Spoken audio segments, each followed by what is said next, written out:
प्रणाम जी। मेरा नाम आचार्य सुभाष है। मैं श्री प्राणनाथ ज्ञानपीठ नकुड़ रोड सरसावा जिला सहारनपुर उत्तर प्रदेश से हूँ।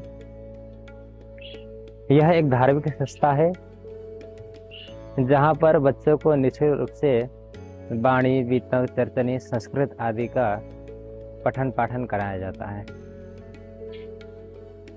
निजानंद संप्रदाय को लगभग 450 साल हो गए। आज तक इस समाज के अंदर इस प्रकार की गुरुकुल परंपरा की व्यवस्था ही नहीं थी। जो पूज्यपाद राजन स्वामी जी के मन में आया कि जब सबके अंदर ब्रह्म ज्ञान का प्रकाश होगा तो सबको अखंड मुक्ति का द्वार प्रशस्त हो सकता है। इस भाव को उन्होंने लेकर के श्री प्राणनाथ ज्ञानपीठ सरसावा की स्थापना की। यह संस्था ईस्वी सन 2005 में इसकी स्थापना की गई है। इस संस्था के अंदर ज्ञानपीठ परिसर में रहने वाले आचार्य है, विद्यार्थी है, आगंतुक जो सुंदरसा आते हैं उनके लिए दूध आदि की व्यवस्था के लिए गौ पालन की व्यवस्था है और ऑर्गेनिक खेती के रूप में सब्जी आदि के लिए खेती की व्यवस्था है और समाज में ज्ञान का प्रसार हो उसके लिए स्टूडियो की व्यवस्था है और गौशाला में गाय की जो है संवर्धन आदि की जो है सुरक्षा यहाँ पर की गई है और किसी को ध्यान करना हो उसके लिए ध्यान कक्ष की व्यवस्था है और छात्रावास की व्यवस्था है और विशाल पुस्तकालय की स्थापना की गई है और स्मार्ट कक्षा की व्यवस्था है और अधिक से अधिक साहित्य का प्रकाशन हो सके उसी लिए संस्था के अंदर श्री प्राणनाथ ज्ञानपीठ के अंदर ज्ञानपीठ मुद्रणालय उसकी भी व्यवस्था यहाँ पर की गई है। इस प्रकार अनेक सारी व्यवस्थाएं यहाँ पर की गई है जिसके माध्यम से समाज में श्री प्राणनाथ जी की ब्रह्मवाणी का प्रसार हो सके और सबके हृदय तक ब्रह्मज्ञान का प्रकाश पहुँचे और सब अक्षरातीत परब्रह्म की पहचान करके सब अखंड मुक्ति के द्वार तक पहुँच सके।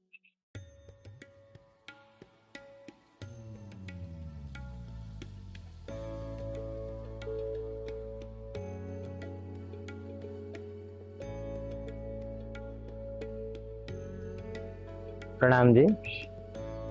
अभी हम जहाँ पर बैठे हैं यह स्थान है श्री प्राणनाथ ज्ञानपीठ सरसावा का। यह पुस्तकालय लगभग 2010 में इसकी स्थापना की गई थी। इसका नींव रखा गया था। इस पुस्तकालय के अंदर लगभग 6000 से अधिक विभिन्न धर्मशास्त्रों का संकलन है और पिछले वर्ष लगभग 2023 के अंदर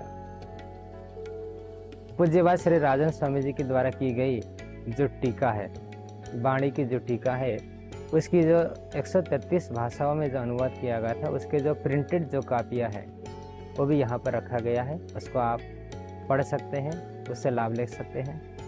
पुस्तकालय के अंदर वेद, उपनिषद, दर्शन, संस्कृत साहित्य, निजानंद समाज के अंदर जो भी पुस्तकें हैं, वाणी से संबंधित हो, वितक से संबंधित हो, चर्चन से संबंधित हो, वृत्त से संबंधित जो भी साहित्य है यहाँ पर उपलब्ध है और अन्य जो साहित्य है, गुरु ग्रंथ साहिब है, कबीर वाणी है, संस्कृत साहित्य है और आयुर्वेद के साहित्य है आदि विभिन्न प्रकार के साहित्य जो है यहाँ पर उपलब्ध है। क्योंकि हमारे धर्मशास्त्र के अंदर कहा गया है रीते ज्ञानत न मुक्ति। जब तक ज्ञान नहीं होगा, जब तक हृदय के अंदर से अज्ञानता नहीं मिटेगी तब तक अखंड मुक्ति का द्वार प्रशस्त नहीं हो सकता है। क्योंकि मानव 84 लाख योनि में भटकता है, फिर शाश्वत सत्य को नहीं जान सकता है, परमात्मा के स्वरूप को नहीं जान सकता। उसको जानने के लिए उसको ज्ञान के ही शरण में जाना पड़ता है।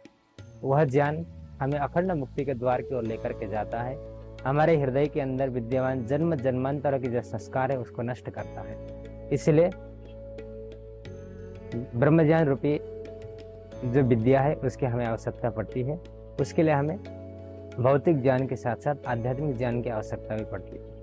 इसलिए ब्रह्म को प्रज्ञानम ब्रह्म कहा जाता है। प्रकृष्ट उत्तम ज्ञान स्वरूप जो परमात्मा का स्वरूप है उसको जब हम जानेंगे, उसको अपने हृदय में विद्यमान करेंगे उसको जानने के लिए हमें धर्म ग्रंथों का अध्ययन करना पड़ेगा, चिंतन मनन करना पड़ेगा, अपने हृदय के अंदर प्रेम को उत्पन्न करके परमात्मा के स्वरूप का हमें अपने धाम हृदय में विराजमान करना पड़ेगा। तब जाकर के हम आध्यात्मिक मार्ग पर आगे बढ़ सकते हैं। यह पुस्तकालय सबके लिए है। कोई भी सुंदर सा धर्म में सज्जन वृंद यहाँ पर आकर के यह पुस्तकालय में बैठ करके धर्म ग्रंथ का अध्ययन करके अपने जीवन को उन्नत बना सकते हैं। धन्यवाद। प्रणाम से।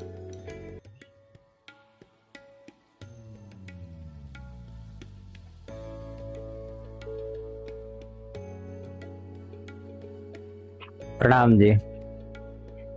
महाभारत का कथन है, गावो विश्वस्य मातरा। गाय जो है विश्व की माता है। जैसे जन्म देने वाली माता होती है, जैसे संतानों को 9 महीने तक दूध पिला करके पालन पोषण करती है, उसके पश्चात जीवन पर्यंत जो मनुष्य जो प्राणी है उसको दूध पिला करके उसके जीवन को स्वस्थ रखने का जो कार्य है वो गाय के दूध से होता है। इसीलिए गाय का संवर्धन, उसकी सुरक्षा हमें अवश्य करनी चाहिए। महाभारत का इस कथन गाव विश्वस्य मातरा कहने का तात्पर्य यही है कि गाय का जो गोमूत्र है वो खेती के लिए बहुत उपयोगी होता है। इसका जो गोबर है, जो मलमूत्र होता है, ये जो है खेती के लिए पर्याप्त जो है पोषक तत्वों को उपलब्ध कराता है। इससे खेती, गेहूं आदि, धान आदि का जो फसल होता है बहुत ही उत्तम माना जाता है। और जो गाय के जो खाद होता है उसके द्वारा पेड़ पौधों में जो रोपण किया जाता है पौधों का, उसके द्वारा उसमें जल्दी विकास होना आदि, और इसके गोबर के माध्यम से जो शरीर में दाद, खुजली आदि होता है उसका निवारण होता है। गोमूत्र पीने से किडनी आदि के जो रोग है, हृदय में जो कफ आदि जम जाता है, छातियों का जो कफ होता है वो दूर होता है। जैसे आंखों में लालिमा आ जाती है, आंख सूज जाते हैं, जिसको धुंधला दिखाई पड़ता है, आंख से बार बार पानी निकलता है और आंखों में खुजली होती है, उसके लिए गोमूत्र को छान करके यदि उसका प्रतिदिन 2-2 बूंद यदि आंखों में यदि हम डालते हैं, उसके द्वारा आंखों के असाध्य रोग होता है उसका भी हम निवारण कर सकते हैं। और श्री प्राणनाथ ज्ञानपीठ के गौशाला में अभी हम यहाँ पर उपस्थित हैं। यहाँ पर इस परिसर के अंदर जो बड़ी गायों के अंदर लगभग 20 के आसपास गाय है। कुछ गाय अभी ब्याने वाली है 2-4 महीने के अंदर। अभी हमारे पास लगभग 20 से 30 लीटर के आसपास दूध हमें प्राप्त होता है गायों के माध्यम से।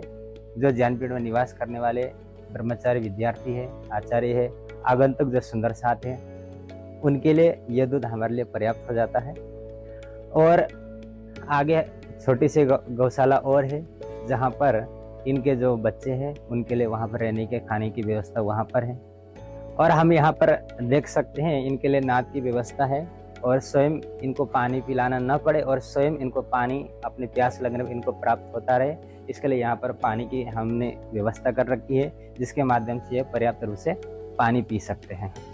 इस प्रकार से सभी देशवासियों का कर्तव्य होना चाहिए, सभी समाज का कर्तव्य होना चाहिए कि हम गायों का संवर्धन करें, गाय को बढ़ाएं, गाय की सुरक्षा करें, क्योंकि गाय है तो हमारी मातृभूमि है।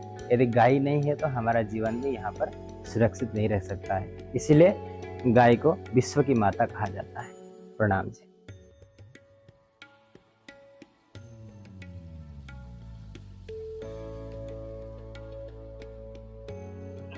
प्रणाम जी। हर एक मनुष्य का एक ही उद्देश्य है इस जीवन में कि वो सुख और शांति को प्राप्त करे। श्री प्राणनाथ ज्ञानपीठ इसी उद्देश्य को लेकर चल रहा है कि वो किस प्रकार से उस चरम आनंद और सुख और शांति को प्राप्त कर सकता है। हम सबको विदित है इस संसार में सिर्फ और सिर्फ दुख है, लेकिन वो परमात्मा कहाँ है, उसका धाम कहाँ पे है, वो क्या करता है, आज दिन तक किसी भी ग्रंथ, किसी भी शास्त्र ने इस विषय को नहीं कहा। लेकिन श्री प्राणनाथ ज्ञानपीठ जो तारतम वाणी को फैलाने का प्रयास कर रहा है, जिसको हम कुलजम स्वरूप के नाम से भी जानते हैं और 5वां वेद जो सोसम वेद के नाम से भी जानते हैं, उसको हम प्राथमिकता देते हैं, क्योंकि ये स्वयं पूर्ण ब्रह्म परमात्मा का ज्ञान है और इसी ज्ञान के द्वारा हम आत्मा और परमात्मा के विषय में जान सकते हैं। क्योंकि संसार के ग्रंथ हमें इस दुनिया में कैसे रहना है इस विषय में बता सकती है, हमें धन कैसे प्राप्त करना है, लेकिन जब आत्मा और परमात्मा के विषय में बात आती है तो सब शास्त्र मौन हो जाते हैं। तो इसी कारण से ये अत्यंत महत्वपूर्ण है हमारे जीवन में कि हम किस दिशा की ओर जाएं। श्री प्राणनाथ ज्ञानपीठ इसी उद्देश्य को लेकर चल रहा है, जिसका संस्थापक श्री राजन स्वामी है। और यदि मैं अपना परिचय देना चाहूँ तो मैं एक छोटा सा यहाँ पे विद्यार्थी को पढ़ाने वाला एक छोटा सा आचार्य हूँ। तो इसी कारण से ये संस्था खुली हुई है।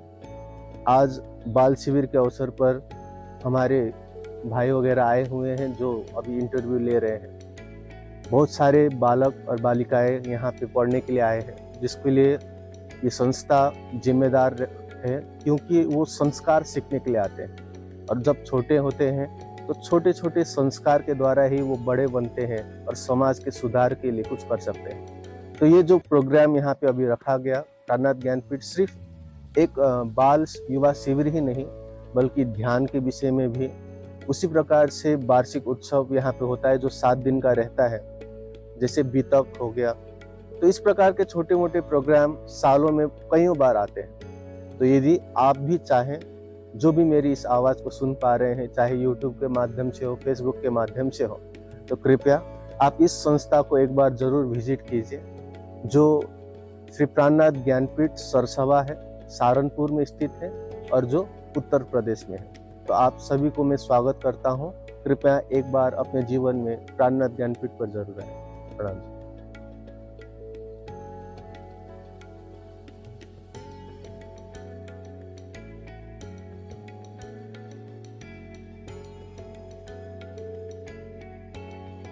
बोलिए श्री प्राणनाथ प्यारे की जय।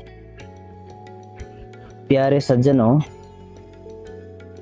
मनुष्य जीवन सर्वोत्तम है। विशेष करके इसके 2 पहलू हैं, एक भौतिक जीवन है और एक आध्यात्मिक जीवन है। विशेषकर भौतिक जीवन को हर कोई जानता है, परंतु आध्यात्मिक जीवन को बिरला कोई ही जान पाता है, क्योंकि ये अति सूक्ष्म विषय है। जैसे अपनी आत्मा को जान जाना। अध्यात्म का मूलभूत प्रश्न ये है, मैं कौन हूँ, कहाँ से आया हूँ और मेरा मूल घर कहाँ है। ये प्रकृति से पहले मेरी क्या अवस्था थी, प्रकृति के बाद में मुझे कहाँ जाकर के किससे मिलना है जिससे मेरा जीवन का अच्छा अंत हो, यानी हम इस संसार के बंधनों से मुक्त हो सकें। तो इसके लिए श्री प्राणनाथ जी की तारतम वाणी ये मुख्य रूप से ये दर्शाती है कि मैं कौन हूँ, कहाँ से आया हूँ, मेरा मूल घर कहाँ है। इस प्रकृति से परे वो अनंत परमधाम कहाँ पर है, जहाँ से आत्माओं का इस संसार में आगमन हुआ और उसके पश्चात इन आत्माओं को अपने प्रियतम से मिलना, अपने निज घर में वापस लौटने के लिए अपना मूल घर का ज्ञान होना इनको बहुत अनिवार्य है। तो ऐसा अखंड अनादि परमधाम का अलौकिक ज्ञान लेकर के श्री प्राणनाथ जी अपनी तारतम वाणी को लेकर के प्रकट हुए हैं, जिसके सामने आत्मा क्या है, जीव क्या है और ये शरीर किस प्रकार से नश्वर है, आत्मा अविनाशी है। उस अविनाशी आत्मा के द्वारा अविनाशी ब्रह्म को और अविनाशी ब्रह्म धाम को कैसे प्राप्त किया जा सकता है, ये श्री प्राणनाथ जी की तारतम वाणी बताती है। और यही हमारा लक्ष्य है। सभी युवाओं से, सभी सुंदर साथ से मैं ये निवेदन करना चाहता हूँ, एक बार श्री प्राणनाथ जी की तारतम वाणी और तारतम वाणी से संबंधित श्री प्राणनाथ ज्ञानपीठ सरसावा से प्रकाशित साहित्य और इसके YouTube चैनल में बहुत सारी चर्चाएं हैं और अन्य माध्यम से भी इसका प्रचार प्रसार हो रहा है, उसका अवलोकन करें और अपने जीवन को धन्य करें। मैं ऐसे ही अपेक्षा संपूर्ण समाज से, संपूर्ण युवा वर्ग से करता हूँ। प्रणाम।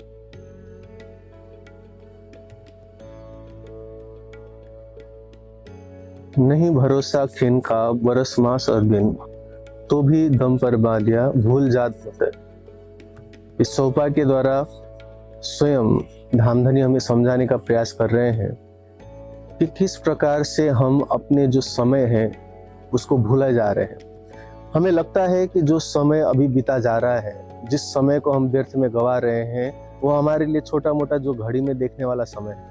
लेकिन आप सोचिए, इसी समय पर आपका जो श्वास और प्रश्वास है वो जा रहा है, आपका जो जीवन है वो व्यतीत हो रहा है। और आप यदि इस जीवन को व्यतीत कर रहे हैं तो इस जीवन में आप क्या प्राप्त कर लेंगे। तो इसीलिए आपका लक्ष्य ये होना चाहिए कि इस समय में आप क्या प्राप्त कर सकते हैं। गंवाने वाले तो इस जीवन में आकर, खाकर, पीकर और बहुत सारे काम और धन कमाकर चले गए, लेकिन उसको याद कौन करता है। लेकिन आपके पास एक अवसर है जहाँ पे आप चिंतन कर सकते हैं कि मैं इस जीवन को क्यों प्राप्त किया।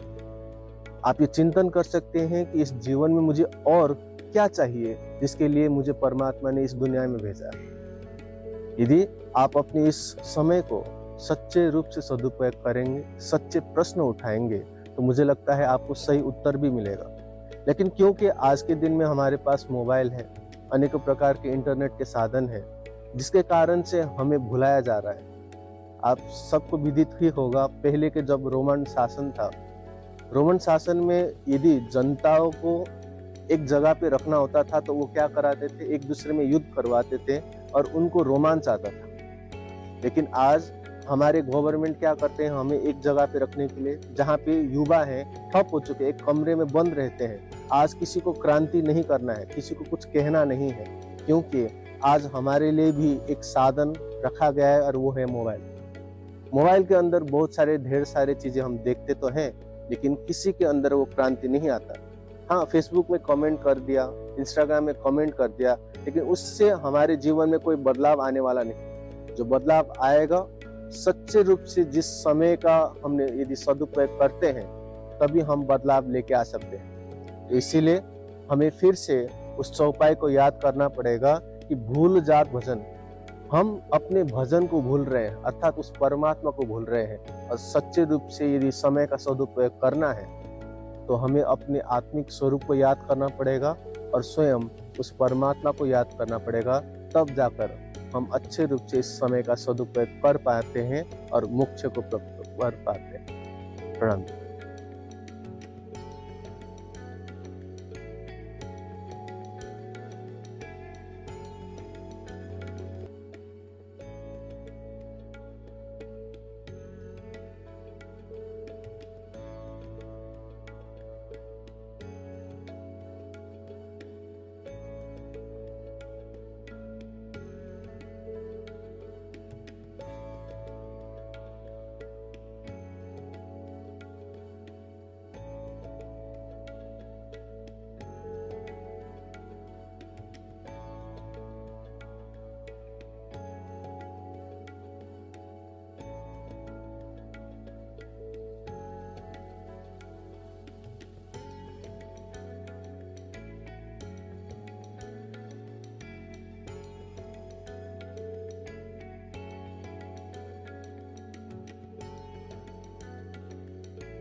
चले, प्रणाम जी। प्रणाम जी, प्रणाम जी। आचार्य जी, एक सवाल कर रहा था मैं कि ये सवाल ये है कि जिसमें ये चौपाई, कलश की एक चौपाई है कि पिया में बहुत भाग को खोजिया, छोड़ धंधा सब और। तो ये धंधा शब्द संसारिक कार्य के लिए है या पूजा पाठ पद्धति की कुछ मर्यादाओं को छोड़ना है? यहाँ पर धंधा शब्द से संसारिक जितना भी कार्य आएगा हम उस सब ले सकते हैं उसमें। यदि आप उसका भाव लेना चाहेंगे, जैसे आपने कहा था कि इसका पूजा पाठ, कर्मकांड आदि जो भी होता है, अब वो भी ले सकते हैं। और संसारिक कार्य आदि सब, धंधा शब्द से संसार के संपूर्ण कार्य उसमें समाहित हो जाता है जी। जैसे कि देवचंद जी महाराज सुबह को परिक्रमा भी करते थे और अपने पिया को ले जाने के लिए जल लाते थे, स्वयं बर्तन, रसोई बनाते थे, बर्तन साफ करते थे, अपनी पत्नी से भी नहीं खाते थे। तो मेरे विचार में जैसे कि वो धंधा शब्द, जैसा कि मेरा अपना भाव है, उसके लिए कहा गया है। नहीं, जैसे अपने प्रियतम को रिझाने के लिए, हम आत्मा कल्याण के लिए जो अपनी सेवा है हम स्वयं करें, तो उसका लाभ हमें स्वयं मिलेगा। जैसे बीतक में भी चौपाई आती है ना, सेवा करे न जना वही अपने आत्म के कारण। इसलिए अपने आत्मा के लिए हमें स्वयं सेवा करनी पड़ती है, दूसरे से सेवा करने से उसका फल हमें नहीं मिल सकता है। अच्छा, तो इसमें एक ये भी है कि पूछत फिरो स्वागिनी, पूछत फिरो स्वागिनी, कोई बताओ पिया ठोर। ये शब्द महाराज ठाकुर जी के हैं या देवचंद जी महाराज के हैं? कि देवचंद जी महाराज भी तो उस समय खोज कर रहे थे, स्वागिनी से पूछते फिर रहे थे, तो उसमें क्या ये देवचंद जी के वचन है या महाराज ठाकुर जी के वचन है? ये उस समय हम ऐसा मान सकते हैं कि स्वागनी शब्द से परमधाम की ब्रह्म सृष्टियों को लिया जाता है, क्योंकि देवचंद्र जी का अवतरण होने के साथ साथ परमधाम की 12,000 ब्रह्म सृष्टियों का आगमन तो हो ही चुका था, लेकिन अब तारतंजन का प्रकाश न होने से किसी को पता नहीं था कि प्रियतम परब्रह्म कैसा है, परमात्मा कहाँ रहता है, उसका दाम सरोलीला कैसा है, अभी कहाँ पर, इस विषय में किसी को पता नहीं था। वो संसार में है, संसार से परे है, लेकिन उस भाव में हम ले सकते हैं कि वो उसी भाव में वहाँ पूछ रहे हैं कि कोई तो मुझे बताए कि उस परमात्मा के बारे में किसी को जानकारी हो तो मुझे बताइए, ताकि मेरे अंदर इच्छा है कि मैं उस परमात्मा को जानूं। हम इस भाव में वहाँ पर ले सकते हैं, जिसको ज्ञान हो। दूसरा ये अब जो चौपाई आती है तो कहती है मैं नेक बात याकी कहूँ, मैं नेक बात याकी कहूँ, तुम कारण खोजा खेल। अभी तुम कारण खोजा खेल, ये सब कहाँ किसने बोले हैं? ये परमधाम का कुछ संकेत यहाँ पर प्राप्त हो रहा है इस चौपाई के माध्यम से। एक मतलब थोड़ी सी, वो खेल कहाँ से शुरू हुआ, वो खेल शुरू होने का कारण क्या है, हम इस जागने के ब्रह्मांड में क्यों आए, यहाँ पर राज्य को क्यों आना पड़ा, ये सृष्टि किस लिए बनी, ये सारा वर्णन जो है अब थोड़े से विषय में अब यहाँ पर बताने का प्रयास किया जा रहा है। ये भाव यहाँ पर मतलब सब जो आया ना, तुम कारण खोजना है कि हम इस संसार में क्यों आए, इस विषय का हमें खोजना है कि हम संसार में आए क्यों, अखंड परमधाम को छोड़ करके, जहाँ पर अनंत सुख है, एकत्व है, एक दिली है, जहाँ पर केवल प्रेमी प्रेम है, आनंद है, उसको छोड़ करके ये जन्म मरण युक्त संसार में, छल कपट संसार में हम क्यों आए, इसको हम देखे अंतरात्मा से, हम संसार में आए किस लिए है। मतलब ये है कि लक्ष्य क्या है, लक्ष्य क्या है, हमारा लक्ष्य क्या है, उसको जान करके हम अपने अखंड परमधाम का हम प्राप्त करें। ये है उसका।